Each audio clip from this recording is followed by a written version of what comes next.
마르다는 이 말을 하고는 집으로 돌아갔습니다. 마르다가 마리아를 따로 불러내 말했습니다. 선생님이 여기 오셔서 너를 찾으셔. 마리아는 이 말을 듣자마자 바로 일어나 예수님께로 갔습니다.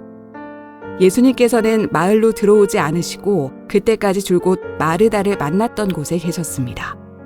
마리아와 함께 집에 있으면서 마리아를 위로하던 유대인들은 마리아가 일어나 황급히 나가는 것을 보았습니다. 그들은 마리아의 뒤를 따라 나오면서 마리아가 통곡하러 무덤에 가는 것이라고 생각했습니다. 마리아는 예수님께서 계신 곳으로 갔습니다. 마리아는 예수님을 보자 그의 발 아래 엎드려 이렇게 말했습니다. 주님, 주님께서 여기 계셨더라면 저의 오빠가 죽지 않았을 것입니다. 예수님께서 마리아와 마리아의 뒤를 따라온 유대인들이 우는 것을 보셨습니다. 예수님의 마음은 격한 감정이 들면서 몹시 아프셨습니다. 예수님께서 말씀하셨습니다. 나사로를 어디에 두었느냐? 그들이 대답했습니다. 와서 보십시오, 주님. 그러자 예수님께서 눈물을 흘리셨습니다. 그것을 보고 유대인들이 말했습니다. 예수님께서 나사로를 얼마나 사랑하였는가 보아라.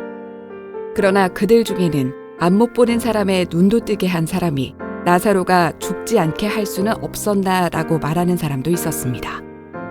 예수님께서는 몹시 아픈 마음으로 무덤에 가셨습니다.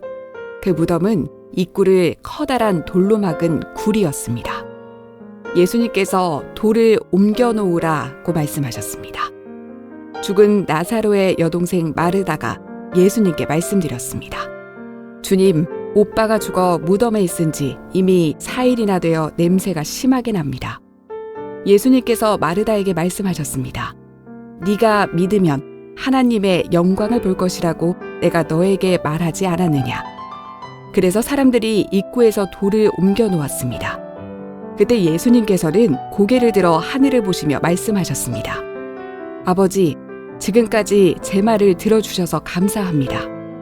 아버지께서는 언제나 제 말을 들으시는 줄을 제가 압니다.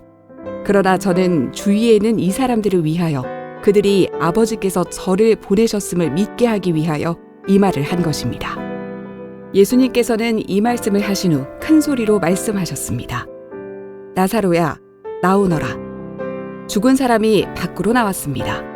그의 손과 발은 천으로 감겨져 있었으며 얼굴도 천으로 둘러싸여 있었습니다.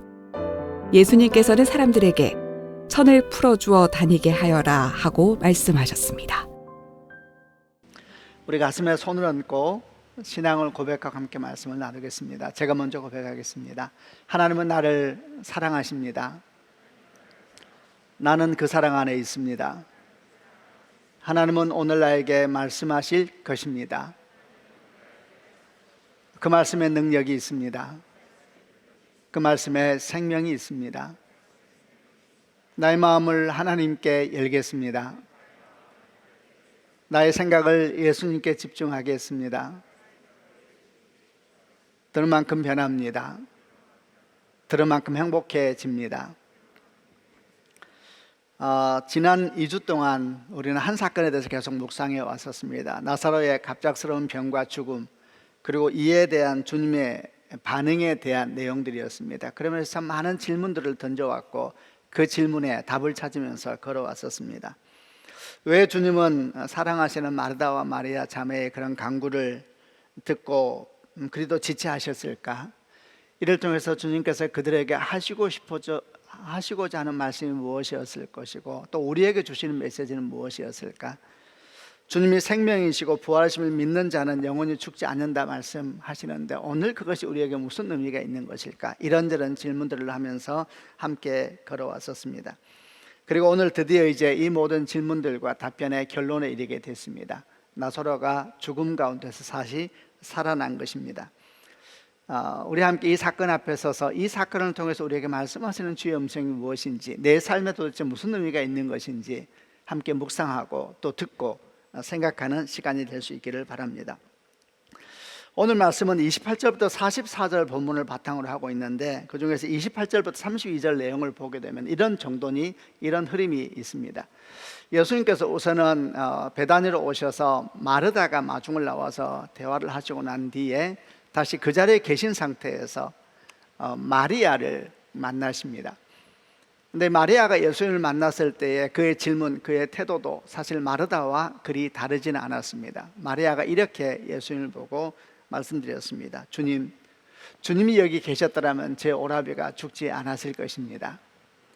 마리아도 마찬가지고 마르다도 마찬가지고 주님을 향하여 깊은 섭섭함도 있는 것 같고 또 깊은 아쉬움도 있는 것 같고 상처도 물론 아픔도 슬픔도 같이 있다는 것을 느낄 수가 있습니다. 이런 말을 하면서 마리아가 울기 시작하고 또 마리아와 함께 나왔던 유대인들도 울었습니다. 함께 나온 유대인들 중에서는 이제 장이 나면 사람이 죽으면 곡하는 사람들이 있었는데 아마도 그 곡하는 사람들이 함께 울었던 것 같습니다.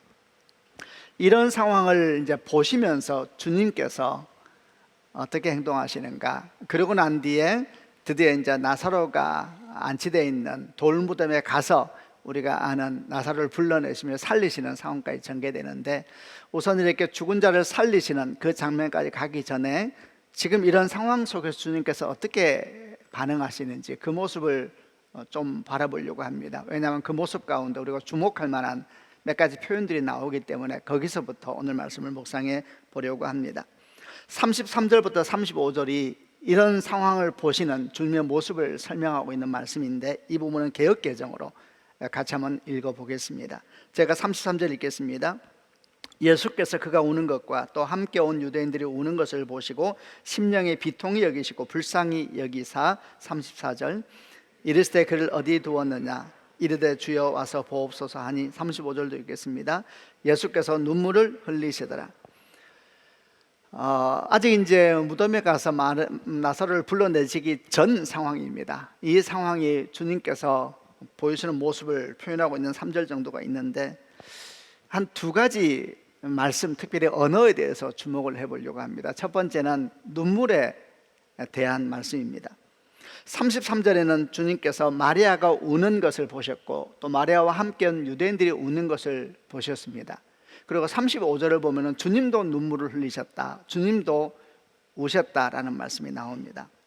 이렇게 여러 울음, 여러 눈물이 등장을 하고 있는데, 이런 울음을 표현하는 헬라어가 조금 차이가 있습니다. 우선 헬라어에서 울다라는 것을 표현하는 동사는 크게 두 가지가 있는데, 하나는 소리 내어 엉엉 우는 것을 표현하는 클라이오라는 단어이고, 또 하나는 소리 없이 눈물을 흘리는 다크레오라는 단어가 있습니다. 근데 오늘 말씀을 보게 되면 33장에 마리아가 우는 모습이나 또는 함께 온 유대인들이 우는 모습을 설명할 때에는 소리 내어 엉엉 우는 그 단어를 사용합니다. 특별히 마리아에게 또 마르다에게 초점을 맞춰서 보게 되면은 오빠를 잃은 자매들의 슬픔이 매우 컸습니다.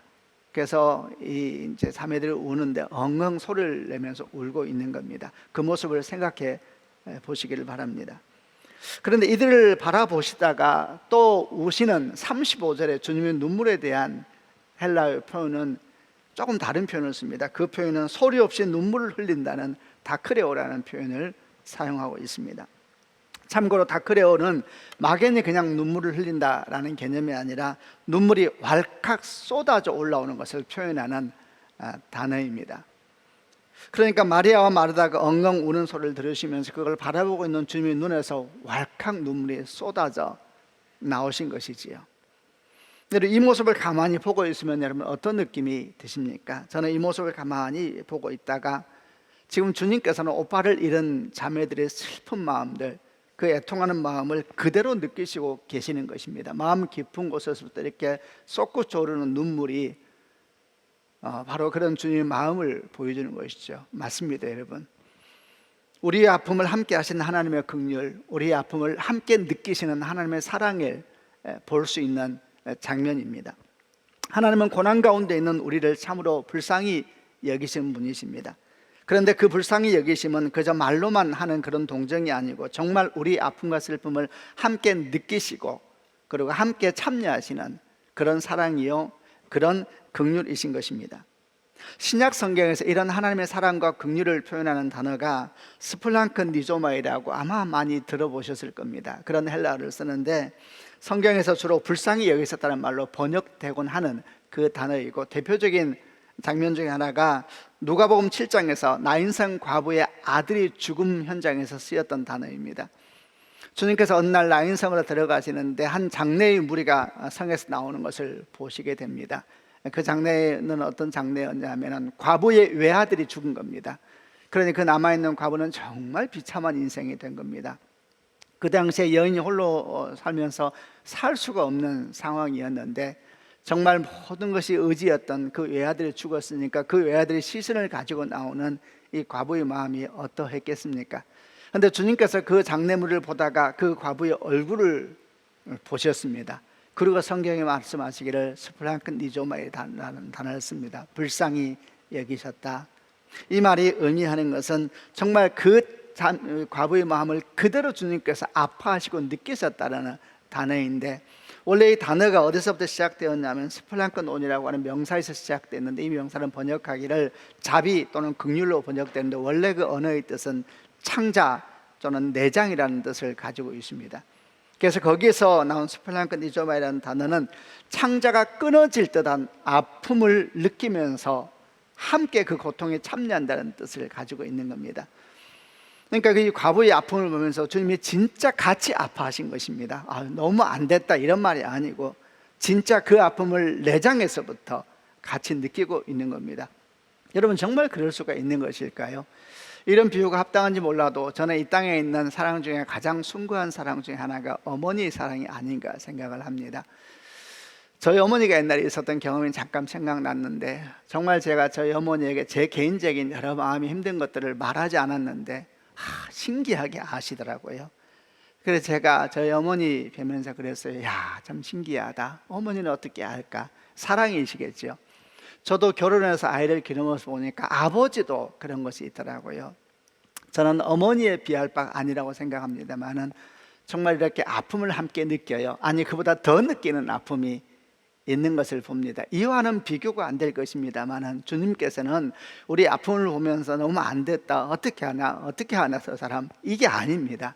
진짜 그 아픔을 온몸으로 느끼시고 온몸으로 받으시고 온몸으로 경험하시는 것을 성경에서 표현하고 있는 단어인 겁니다.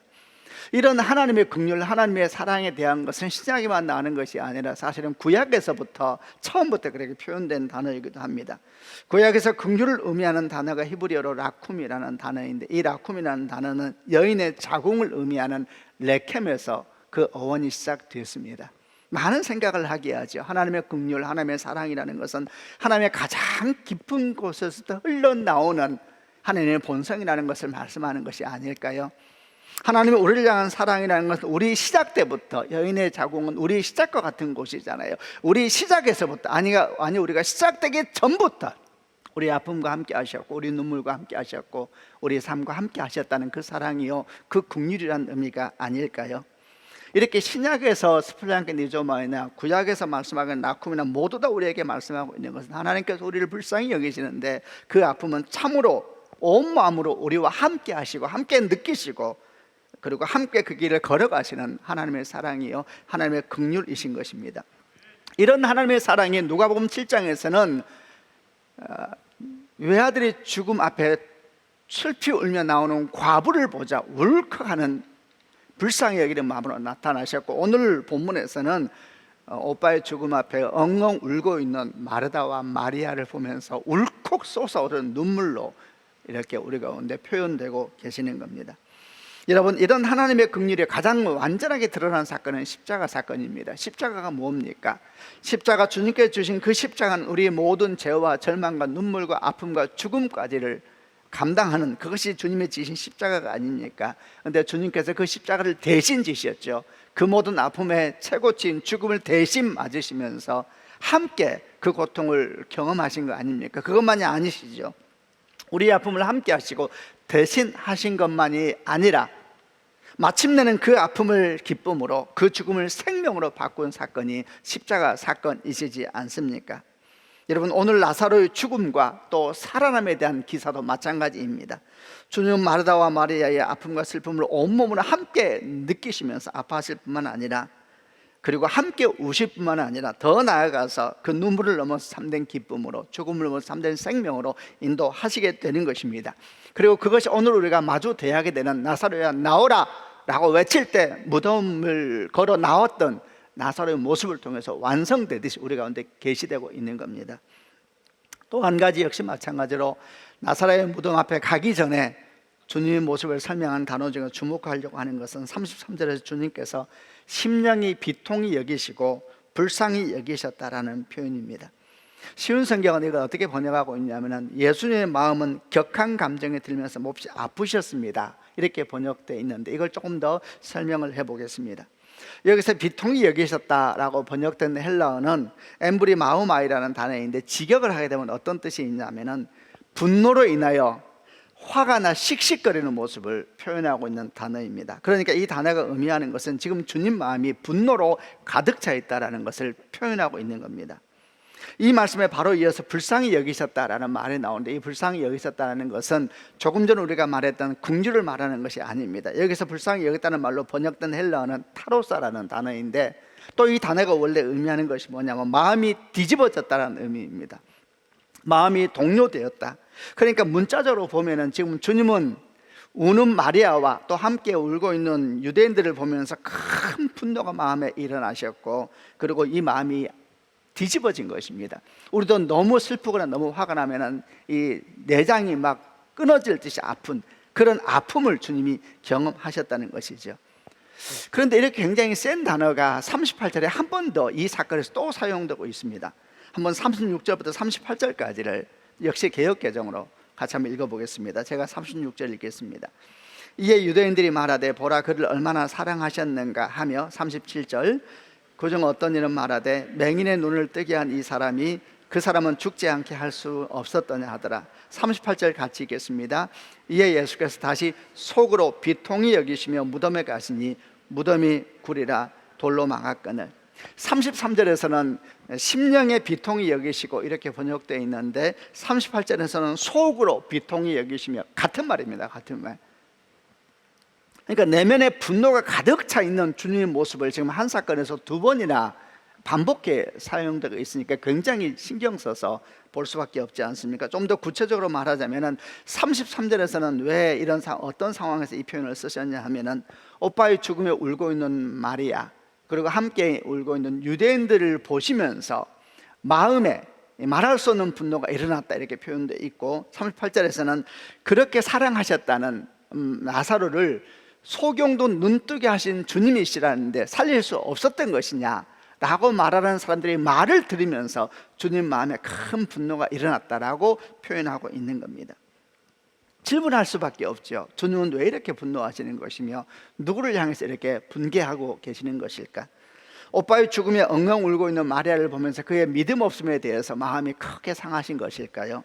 아니면 곡하러 와서 울고 있는 사람들의 위선적인 모습을 보면서 또 역시 마음이 상해서 이렇게 크게 분노하신 것일까요? 아니면 그렇게 생명의 말씀을 전하고 전해도 믿지 않을 뿐만 아니라 기억하지도 않고 있는 수많은 사람들을 보면서 그들의 불신에 대해서 마음이 상하시고 이렇게도 화가 나신 것일까요? 그렇게 생각할 수도 있을 겁니다. 그러나 그리 보기에는 성경 속에 표현되어 있는 언어들이 나타나고 있는 주의 분노에 대해서 설명하기가 설득력이 대단히 약하다는 것이 개인적인 마음이었습니다. 주님은 우리 믿음 없음을 불쌍히 여기시는 분이시지, 이리도 분노하시고 심지어 그 분노로 인해 당신의 내면이 뒤집어질 정도로 분노하셨다는 것을 어떻게 우리가 이해할 수 있을 것인가? 그렇다면 본문에 나타나고 있는 주님 이 격한 분노는 누구를 향한 분노이신 것일까? 여러분, 그렇지요. 육체 가운데 있는 사람들의 왕노릇하고 있는 죽음, 그리고 그 사망의 권세를 가지고 사람을 평생 종노릇하게 하고 있는 사탄 마귀를 향하여서 주님께서 분노하고 계시는 것입니다. 히브리서 2장 14절부터 15절에 이런 말씀이 기록되어 있습니다. 개역개정으로 이 말씀도 같이 읽어보겠습니다. 시작. 자녀들은 혈과 육에 속하였음에 그도 또한 같은 모양으로 혈과 육을 함께 지니심은 죽음을 통하여 죽음의 세력을 잡은 자 곧 마귀를 멸하시며 또 죽기를 무서워함으로 한평생 매여 종노릇하는 모든 자들을 놓아주려 하십니다. 사망의 세력을 가진 자가 있다라는 것입니다. 성경은 분명히 말씀하시기를 그 세력이 바로 우리의 원수마귀 사탄이라고 말씀하고 있습니다. 그 사탄이 사망의 권세를 가지고 죄 아래 있는 자들을 종으로 삼아 평생을 두려워하며 그 두려움 가운데 종노릇하게 살게 하고 있다, 이렇게 말씀하고 있는 것이죠. 지금 예수님 앞에서 울고 있는 마르다와 마리아, 그리고 곡하고 있는 수많은 유대인들, 그리고 그들을 다스리고 있는 그 죽음과 그 절망과 그 아픔 배후에는 죽음의 권세를 가지고 일하고 있는 사탄 원수 마귀가 있다는 것을 말씀하는 것이고, 이에 대해서 주님은 말할 수 없는 분노를 일으키고 계시는 것입니다. 주님이 목숨보다 사랑하시는 백성들의 마음을 절망 가운데 밀어넣고 있고, 생명을 보지 못하게 하고 약속을 주목하지 못하게 하는 악한 원수 마귀를 향하여서 주님께서 말할 수 없는 분노를 가지시고, 그 내면이 뒤틀어지시면서까지, 그 내면이 상하시면서까지 분노하고 계시는 것입니다. 이런 모습이 지금 주님 나사로를 살리기 위하여 무덤에 가시기 전에 주님께서 보여주고 있는 모습입니다. 이런 단어들의 묵상을 통하여 우리는 아주 중요한 두 가지를 확인하게 됩니다. 첫 번째는 고난당한 이들과 함께 하시는 하나님의 긍휼이시며, 두 번째는 바로 그 고난의 근원이 되는 죽음과 사탄을 향한 하나님의 큰 분노이십니다. 여러분, 우리는 기억해야 됩니다. 하나님은 고난당한 이들과 함께 하십니다. 그들을 참으로 불쌍히 여기십니다. 그런데 이 불쌍히 여기심은 그저 말로만 하는 그런 위로가 아니라 정말 우리의 고통에 함께 하시고, 우리가 잠 못 이룰 때 함께 잠 못 이루시고, 우리가 울 때 함께 통곡하시며 함께 계시는 그 위로하시며 그 사랑이신 겁니다.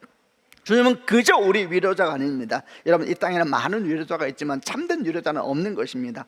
우리의 고통을 우리보다 더 많이 느끼시는 분이시고, 우리의 아픔을 우리보다 더 크게 느끼시는 분이시고, 우리가 염려와 근심으로 잠 못 이루는 밤을 보낼 때 주님도 잠 못 이루시는 밤을 보내고 계시는 것입니다. 그러나 우리가 근본적으로 다르신 것이, 십자가에서 보여주신 것처럼 그분은 우리와 함께 아파하고 슬퍼하는 걸 넘어서 마침내 그 아픔과 슬픔을 기쁨과 생명으로 바꾸실 능력 있는 분이시요 생명의 분이시라는 겁니다. 또한 주님은 우리의 고난의 근원이 되는 사탄 원수 마귀를 향해 참으로 분노하시는 분이십니다. 우리는 결코 오해해서는 안 됩니다. 이 땅에는 모든 악은 하나님이 만드신 것이 아닙니다. 오히려 하나님을 떠난 사람들에게서부터 맺혀진 열매가 악이요 죄인 것입니다. 하나님이 이 땅에는 모든 악과 죄를 반드시 심판하실 것입니다. 하나님은 주님이 재림하실 때 그들을 완전히 심판하실 것이라 말씀하셨습니다. 우리는 이에 대해서 왜 지금은 심판을 안 하시고 놔두십니까? 이에 대한 질문은 2주 전에 왜 그리 지체하십니까? 라는 제목을 한번 나눈 적이 있었습니다. 주님은 마지막 날에 반드시 우리 모든 슬픔과 원망과 아픔의 근원이 되는 모든 죽음과 사탄의 세력을 멸하시고 심판하실 것입니다. 그럼 지금 우리는 어떻게 살아야 하는 것입니까? 그럼 지금 우리는 어떻게 살아야 하는 것입니까?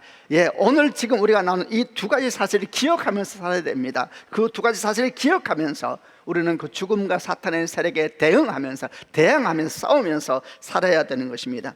하나님은 우리가 죽음의 권세 아래 살기를 원하지 않으십니다. 하나님, 우리가 생명과 은혜의 권세 아래 살기를 원하십니다. 우리가 날마다 죽음의 권세를 거부하고 생명의 통치 아래서 하루하루 살아가기를 원하시는 것입니다. 이것이 우리가 속한 영적 전쟁의 싸움의 현장이고, 또한 우리가 매일의 삶에서 경험하는 실존적인 삶의 자리인 겁니다. 그러나 그 싸움은 결코 홀로 하는 싸움이 아니라 우리 대장되는 예수께서 우리 함께 앞서가시고, 그분이 우리 절망과 아픔을 대신 지실 뿐만 아니라 마침내 승리와 생명으로 인도하실 분이 우리와 함께 하시니 그 승리는 자명한 것이며 마침내 생명은 우리 것이 될 것입니다. 그래서 주님께서 말씀하신 것입니다. 나는 부활이요 생명이니 나를 믿는 자는 죽어도 살겠고 무릇 살아서 나를 믿는 자는 영원히 죽지 아니하리니 이것을 네가 믿느냐? 이 믿음으로 죽음의 권세를 이기고 생명의 통치 아래 걸어가라, 이렇게 말씀하고 계시는 것입니다. 이런 모습을 보여주고 난 다음에 이제 주님께서 드디어 어떻게 하시는가? 죽음의 권세가 있는 나사로가 묻혀있는 돌 무덤을 향하여 걸어가기 시작합니다. 그리고 이제 그 이후의 모습을 통하여 우리는, 그럼 우리가 어떻게 하면 구체적으로 죽음의 권세를 거부하고 생명의 권세 아래 살아갈 수 있을 것인가에 대한 몇 가지 교훈을 찾아볼 수가 있을 것입니다. 어떻게 하면 우리가 우리 삶의 자리에서 사망의 권세, 죽음의 권세를 거부하고 생명의 통치 아래서 살아갈 수 있을 것인가? 이제 함께 주의 모습을 보면서 몇 가지 답을 찾아보고자 합니다. 38절부터 44절까지인데 우선 개역개정으로 이 말씀을 한번 읽고 묵상을 나누겠습니다. 제가 먼저 38절을 읽겠습니다. 이에 예수께서 다시 속으로 비통히 여기시며 무덤에 가시니 무덤이 굴이라 돌로 막았거늘. 39절, 예수께서 이르시되 돌을 옮겨 놓으라 하시니 그 죽은 자의 누이 마르다가 이르되 주여 죽은 지가 나흘이 되었으며 벌써 냄새가 나나이다.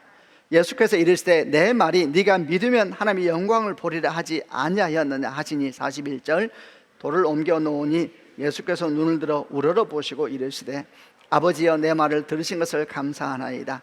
항상 내 말을 들으시는 줄을 내가 알았나이다. 그러나 이 말을 말씀하옵는 것은 둘러서 무리를 위함이니 곧 아버지께서 나를 보내신 것을 그들로 믿게 하려 함이니이다. 43절 이 말씀을 하시고 큰 소리로 나사로야 나오라 부르시니 44절 읽겠습니다. 죽은 자가 수족을 배로 동인 채로 나오는데 그 얼굴은 수건에 쌓였더라. 예수께서 이르시되 풀어놓아 다니게 하라 하시니라. 아멘. 죽음의 권세를 거부하고 생명의 통치 아래서 어떻게 살아갈 것인가? 첫 번째, 그를 위해서 필요한 것은 무엇보다 자신의 삶을 스스로 절망 속으로 밀어넣지 말아야 한다는 것입니다. 당시의 유대 무덤은 자연 굴을 이용해서 만들거나 또는 돌을 파서 무덤을 만들었는데, 이런 무덤 같은 경우에는 무덤에 시신을 안치하고 나면 돌로 된 입구로 이렇게 막았었습니다. 근데 그 돌문을 주님께서 마르다에게 옮겨 놓으라 이렇게 말씀을 했습니다. 그때 마르다가 어떻게 대답합니까? 죽은 지 4일 나흘이나 돼서 이미 냄새가 납니다. 이러면서 옮겨 놓지 않으려 했습니다. 그러자 주님께서 말씀하십니다. 내가 네게 말했지 않느냐? 믿으면 하나님의 영광을 보게 될 것이다. 여러분, 마르다가 죽은 지 4일이나 되어 이미 냄새가 납니다 라는 말이 의미하는 것이 무엇이겠습니까? 다 끝났다는 이야기죠. 이제는 소용이 없다는 얘기입니다. 아이고, 그렇게 부탁드릴 때는 지체하시더니 이제 와가지고 왜 이러십니까? 다 끝났다라고 마르다가 말하고 있는 겁니다. 근데 그런 마르다에게 주님께서 네가 믿으면 영광을 보리라 하지 않았느냐 이렇게 말씀한 것이죠. 바로 이것이 죽음의 통치를 거부하고 생명의 통치 아래 살아가는 자가 가져야 될 믿음인 것입니다. 이 믿음이 뭡니까? 스스로에게 입을 열어 모든 것이 끝났다라고 말하지 않는 것입니다. 스스로에게 이제는 소망이 없다라고 말하지 않는 믿음입니다. 여러분, 우리가 생각하는 인생의 그림이 있습니다. 이렇게 살고 이렇게 인생을 걸어가서 이런 삶을 살겠다라는 인생의 그림을 가지고 있는데, 그런데 이 그림이 무너지면, 큰 위기와 아픔을 통해서 이 그림이 무너지면 어떻게 생각합니까? 마치 내 인생이 끝난 것처럼 생각하곤 합니다. 여러분, 그러나 그것은 결코 하나님이 주시는 마음이 아닙니다. 우리의 계획이 무너졌다 해서 하나님께서 무너지신 것입니까? 결코 아닙니다. 오히려 우리 계획이 무너지고 우리 꿈이 길을 잃어버릴 때 하나님의 꿈과 하나님의 계획이 우리 인생에 녹화하지 않습니까? 이사야 55장 8절로 9절 말씀에 내 생각은 너희 생각과 다르며 내 길은 너희 길과 다르다. 이는 하늘이 땅보다 높음같이 내 길은 너희 길보다 높으며 내 생각은 너희 생각보다 높음이니라 그랬습니다. 여러분, 이 믿음, 우리의 꿈이 무너지고 우리의 계획이 무너질 때 하나님의 꿈이 드디어 내 가운데 역사하실 것이라는 이 믿음, 그럼 이 믿음이 있을 때 우리 절망의 자리는 하나님의 소망이 오는 통로가 오는 것을 믿습니다. 여러분, 예수 안에서 절망은 없습니다. 아멘입니다. 우리가 경험하는 절망의 최대치는 무덤이고 죽음이지 않습니까? 그런데 주님께 십자가에서 부활하심으로 이 무덤과 죽음을 이기셨다는 것을 잊지 않으셔야 합니다.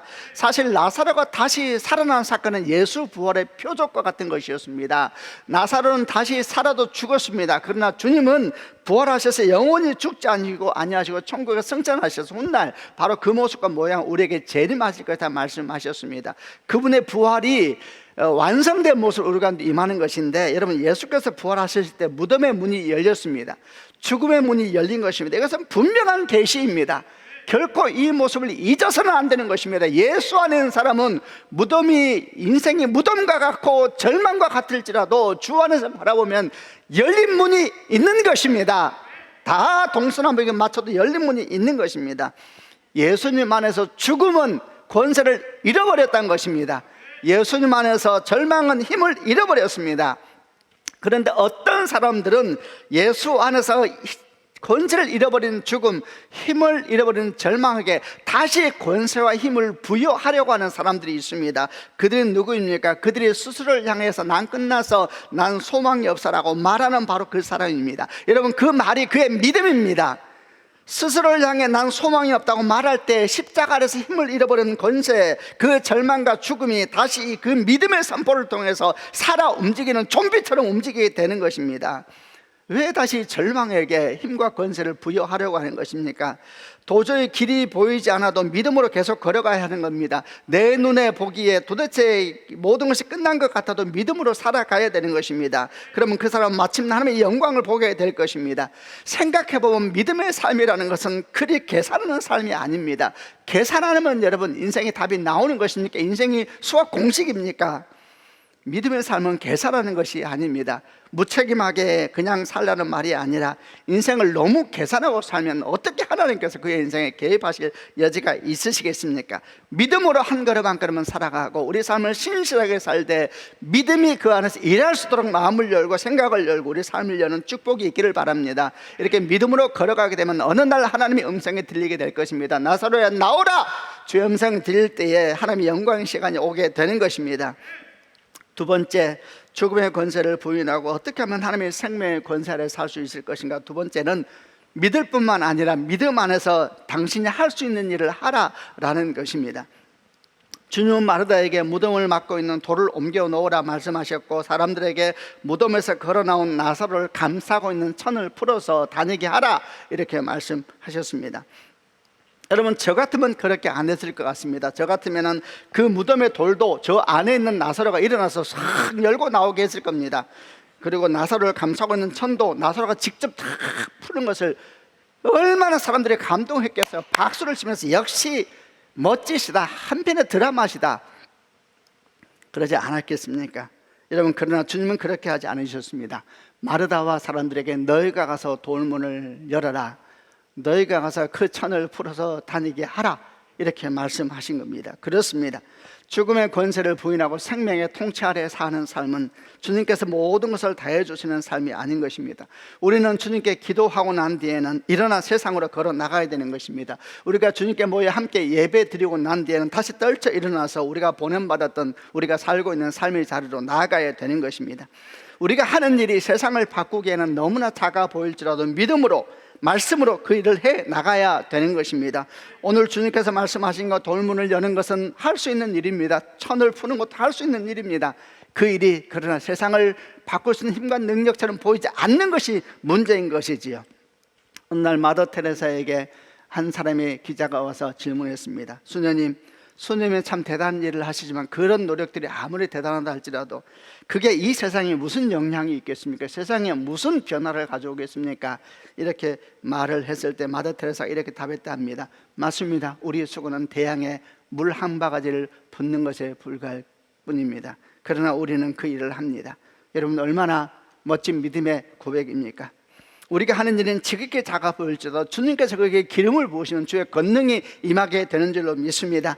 저는 어릴 때 제가 학교를 마치고 집에 들어갈 때 장면 하나를 잊지 못합니다. 큰 바위가 있었습니다. 어린 제 눈에 보기에는 산과 같은 바위가 있었습니다. 어느 날 학교를 마치고 집에 왔는데 몇 명의 사람들이 정으로 그 바위를 두드리고 있었습니다. 작은 정과 망치로 어린 저는 생각했는데 저게 뭐 하는 것일까? 주야로 계속 그 사람들은 두드렸습니다. 구멍을 여기저기 뚫더라고요. 큰 바위에 비하면 그 구멍은 아무것도 아니었는데 어느 날 학교를 마치고 집에 갔는데 저는 깜짝 놀랐습니다. 그 바위가 둘로 갈라져 있었습니다. 나중에 알았습니다. 그 구멍에 다이너마이트를 넣어서 터뜨리게 되면 큰 바위가 갈라지게 되고 이 다이너마이트 어원이 두나미스라고 하나님의 권능을 표현하는 헬라라는 것도 알게 됐습니다. 우리가 하는 일은 작은 망치 들고 정 들고 그 큰 바위에 구멍 내겠다고 뚫고 있는 한심한 일일지 몰라도 믿음을 가지고 말씀을 가지고 우리가 할 일을 하는 것입니다. 그건 하나님께서 어느 날 주의 권능을 날이 임할 때에 그 거대한 바위가 쫙 갈라지게 되고 우리는 깜짝 놀라며 주의 음성을 듣게 될 것입니다. 나사로야 나오라 말씀하실 때 주의 권능의 날이 임하면 그 거대한 문이 열리고 주의 생명의 역사가 우리 눈앞에 펼쳐지게 될 줄로 믿습니다. 마지막으로 세 번째, 죽음의 통치를 거부하고 어떻게 하면 하나님의 생명의 통치 아래 살 수 있을 것인가. 세 번째는 매 순간 감사하고 매 순간 기도하자라는 것입니다. 어쩌면 너무나 당연해 보이고 너무나 평범해 보이는 말씀일지 몰라도 이 평범함 속에 비밀이 있는 것이 아니겠습니까? 오늘 주님은 사람들이 무덤에 돌을 옮겨 놓았을 때 하나님께 감사 기도를 드리고 있습니다. 말씀의 흐름을 보면은 나사로가 무덤에서 걸어 나오고 난 뒤에 감사한 것이 아닙니다. 그 전에 이미 주님은 감사의 기도를 드리고 있습니다. 감사합니다 하나님 아버지, 고맙습니다 하나님 아버지, 날마다 내 삶에 은혜를 주시고 호흡하게 하시고 숨쉬게 하시고 오늘도 새날을 주시니 감사합니다 하나님 아버지, 주의 은총이 참으로 크시니이다. 감사한 겁니다. 감사하고 또 기도하고, 그럴 때 여러분, 바로 그럴 때 그 뒤에 당당한 믿음의 선포가 나올 수가 있는 것입니다. 이렇게 감사한 입술에서, 기도한 입술에서 나사로야 나오라 라는 믿음의 선포가 이어서 나오고 있는 것입니다. 우리가 감사할 수 있다면, 우리가 기도할 수 있다면 우리 입술을 통하여 더 큰 믿음의 선포도 나오게 될 줄로 믿습니다. 저는 우리 교회 성도들이 입술이 감사함과 기도가 항상 영적인 습관이 되는 축복이 있기를 바랍니다. 시편 50편 23절 말씀에 감사로 제사를 드린 자가 나를 영화롭게 하나니 그의 행위를 옳게 하는 자에게 내가 하나님의 구원을 보이리라. 시편 100편 4절에 감사함으로 그 문에 들어가며 찬송함으로 그 궁전에 들어가서 그에게 감사하며 그 이름을 송축할지어다. 빌립보 4장 6절 말씀에 아무것도 염려하지 말고 오직 모든 일에 기도와 간구로 너희 구할 것을 감사함으로 하나님께 아뢰라, 이렇게 말씀하고 있는 겁니다. 입술에서 감사의 말이 나오고 기도의 말이 나오는 자가 믿음의 말이 선포되는 것이지요. 날마다 불평과 불만과 냉소영에 가득한 입술에서 갑자기 그 입술이 변해가지고 믿음의 말이 선포가 되겠습니까?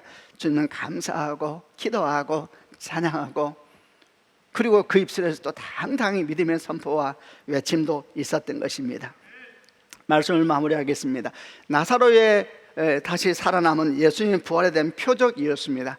하나님은 표적을 통해 예수의 십자가를 바라보게 하시고 표적을 통해 우리에게 말씀하십니다. 여전히 우리는 죽음의 권세가 일하고 있는 세상에 살고 있습니다. 그러나 이제 우리는 하나님의 사랑과 그 긍휼을 기억하고 그 악을 향한 분노를 기억하면서 죽음의 통치를 거부하고 하나님의 생명의 통치 아래 당당히 걸어 들어가야 될 줄로 믿습니다. 세 가지를 기억하십시다. 너무 계산하지 말고 다 끝났다고 왜 그런 믿음의 선포를 합니까? 주 안에서 끝난 것은 아무것도 없는 것입니다. 주님께서 하실 것입니다. 두 번째, 믿음 안에서 우리가 할 수 있는 일을 믿음 안에서 말씀으로, 우리가 할 수 있는 일을 정직하게, 그 일이 비록 거대한 바위에 구멍 하나 뚫고 있는 저 뭐 하는 일이지 하는 작은 일처럼 보일지라도 주야로 믿음으로 하는 겁니다. 기도를 하고 감사함으로 할 때 어느 날 두나미스 주의 건능의 날이 이 말이니 누가 그를 막겠습니까? 마지막 세 번째, 항상 감사하고 항상 기도하자. 그럴 때 그 입술에 권능이 임하는 것이고 그 입술이 믿음의 선포도 하게 될 것이며, 그리고 그 사람이 하나님의 생명도 그의 인생을 통해서 보게 될 줄로 믿습니다. 성도 여러분, 주의 은총이 우리와 함께 하십니다. 우리가 참 코로나를 지나서 아침에 오는데 이렇게 마음이 또 기대가 되더라고요. 여전히 우리가 마스크는 벗지 못하지만 최소한 빈자리는 생기겠구나. 아이고, 생겼네요, 빈자리가. 이제 올 수 있으면 올 수 있잖아요. 올 수 있어도 못 왔잖아요, 그동안. 이제 우리가 할 일이잖아요. 우리가 할 일. 빈자리를 채우고 빈 공간을 채우고 함께하는 기도를 다시 모아가고 함께 부르는 찬양을 다시 주님께 올려드리고, 우리가 그러할 때에 하나님의 생명의 역사가 우리 삶을 가득 덮게 될 줄로 믿습니다. 주의 은혜와 생명이 여러분과 함께 하시기를 바랍니다. 기도하겠습니다. 가슴에다 손을 얹기를 바랍니다. 성도 여러분, 오늘 말씀 가운데 여러분에게 주신 하나님의 말씀은 무엇입니까? 아니면 여러분이 정말 붙잡기를 원하는 말씀은 무엇입니까? 그 말씀을 붙잡고 기도하십시다. 하나님 아버지, 우리가 주 앞에 있습니다. 우리는 여전히 이 땅에서 죽음의 통치 아래 살고 있지만 정말 주님의 사랑, 그 십자가의 권능을 의지하고 주님의 거룩한 분노를 의지하며 우리가 죽음의 통치를 거부하고 생명의 통치 아래 오늘 걸어가길 원하나이다. 우리에게 주신 말씀이 권능이 되게 하여 주옵소서. 이 말씀을 따라 우리의 걸음을 떼게 하여 주옵소서. 이 말씀을 따라 주 앞에 가까이 나아간 오늘 하루와 우리 삶이 되게 하여 주옵소서. 이 말씀이 거룩한 씨앗되어 열매 맺게 자라게 하여 주시고, 이 말씀이 주께서 우리가 임하시는 거룩한 통로가 되게 하여 주옵소서. 소망하며 함께 하나님께 기도하겠습니다.